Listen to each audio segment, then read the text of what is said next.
Good evening. Some Lloydminster residents are without power this evening as ATCO electric crews deal with a downed power line near 49th Avenue. Now, ATCO electric officials tell Newcap News that a freight truck broke a power pole this morning, causing nearly 40 customers to lose power. Now, while the line is being fixed, ATCO crews will have to turn off power in the areas between 32nd to 36th Street and 47th and 49th Ave. Now, ATCO officials say the outage will approximately go on until about 7 p.m. and could affect some 300 residents.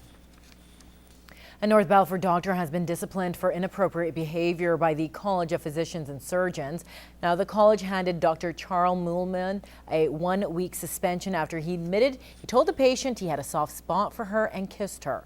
Now, Muhlman must also complete a course on doctor-patient boundaries and can only examine female patients with a chaperone present. It's an unsettling statistic. According to Canadian Institute of Health Research, at least 1 in 3 children in Canada have reported being bullied recently. And the statistic hits close to home. Within the past couple of months, 2 North Balfour teenagers committed suicide. Yesterday, the community held an anti-bullying event to raise awareness about the effects of bullying. And Connaughtvate has more. Todd Loic from North Battleford took his own life back in September. He was only 15 years old. His family said he was constantly bullied, and just a few weeks ago, another young girl did the same. After these 2 tragedies, the community responded with the first ever Bully-Free Battlefords event. That was kind of what triggered it for us. We'd been seeing it all along, and everyone who's on the committee, we've been seeing it all along, but then when that happened, right like a week into school, it was like something needs to be done. There needs to be a change. The event welcomed speakers and a band. About 400 people attended throughout the day. Jamie Maunula is a parent herself and says this topic is dear to her heart. It makes me sick. I mean, as a parent, thinking of losing a child is the worst thing that could possibly happen, and for them to take their own life just magnifies it that much more. She encourages other parents to connect with their kids to really know what's going on in their lives. I think the biggest thing is just to communicate with your children and to spend time with them and to find out what's going on in their head. A lot of times if kids are facing bullying or discrimination of some kind, they don't talk about it. And I think it's just really having those tough conversations with your kids and finding out what's really going on. I get very emotional about stuff like that as, you do some reflection on your own life with your own kids, and you just think about if that ever happened in your own family, how you would handle that. A few organizations are running programs to help with bullying and mental issues, and organizers want people to be aware of them. The Sexual Assault Center runs a program for young girls and young boys, and it helps with self-esteem. We have the schools all do something.